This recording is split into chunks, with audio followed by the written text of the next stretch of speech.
A grant of $3.5 million has been awarded to 19 researchers and students from the University of Otago as part of the latest Health Researchers Council's Development Awards.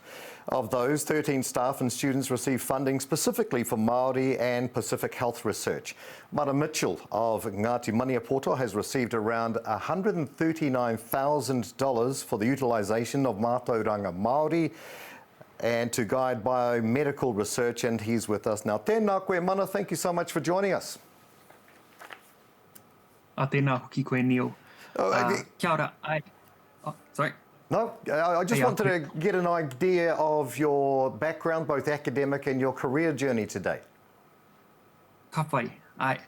Tēnei ki a hau I rere mai ai ngā wai o Waipā o tēnei henehenui o Ngāti Maniapoto. Tēnei ki a hau I heke mai ai pirongi at te aroaro okahu, ko Ngāti Urunumia, ko Ngāti Hinewai ngā hapu, tēnei ki a hau ko Mana Mitchell.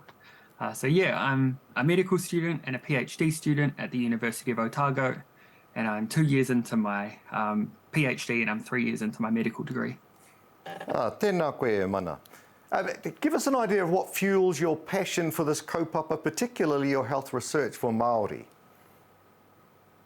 I think, like most Māori, I've lost a fair few whānau members to extremely preventable diseases, you know, that affect Māori exceptionally disproportionately.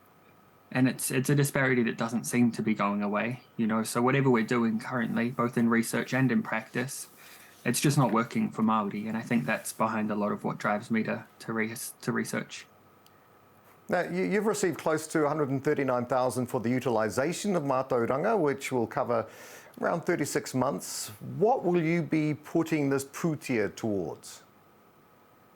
Well, it essentially allows me to kind of do the PhD. Next year I'll be, you know, in the hospital full-time as a fourth-year medical student doing my PhD on the side.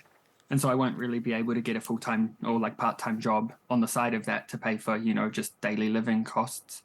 And on top of that, I'm doing a fair few interviews with, you know, tohunga, kairangahau Māori researchers, kaiako, and it allows me to, you know, provide adequate koha and kai and just really value the input from a lot of the Māori community, which I think isn't sometimes done in the research space. Mana, do you believe that mainstream health sciences would be open to mātauranga Māori in implementing tikanga Māori in their practice?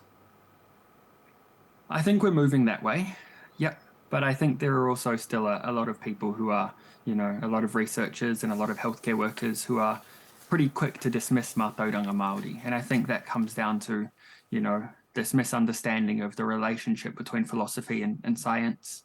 I think people have this idea that, you know, we measure and we observe the world around us, and from there we start to formulate ideas and opinions. But of course, our ideas not only change the way we observe and measure the world, but also what we deem worthy of observation and measurement. And so I think Western science at the moment is kind of like a microscope with one lens. You know, it's a very good one and we have a lot to learn from it. But by embracing another lens, we might be able to, you know, have a more comprehensive view of the world and be better equipped to remedy some of the health disparities we see in Aotearoa.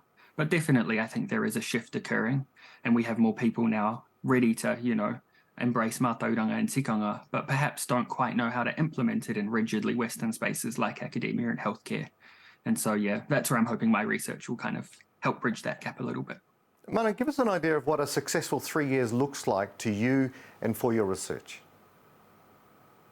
At the start of my research, I tried to kind of come at biomedical work from a mātauranga Māori sort of lens, and I think I quickly realised that I wasn't quite sure how to do that. And so I guess after these 3 years, I'm hoping that by going through moteatea and whakatauki and, you know, interviews with tohunga, I'll be able to gain some insight into how our tupuna saw the world and what mātauranga Māori might have developed into had it not been systematically and deliberately oppressed for the last 200 years, you know, and how that perspective might actually improve Māori health today. Beautiful. Really appreciate you joining us today. Mana Mitchell from the University of Otago. Thank you so much, and thank you for the mahi that you're doing. All the best for your research. Tēnā koe. Tēnā hoki koe.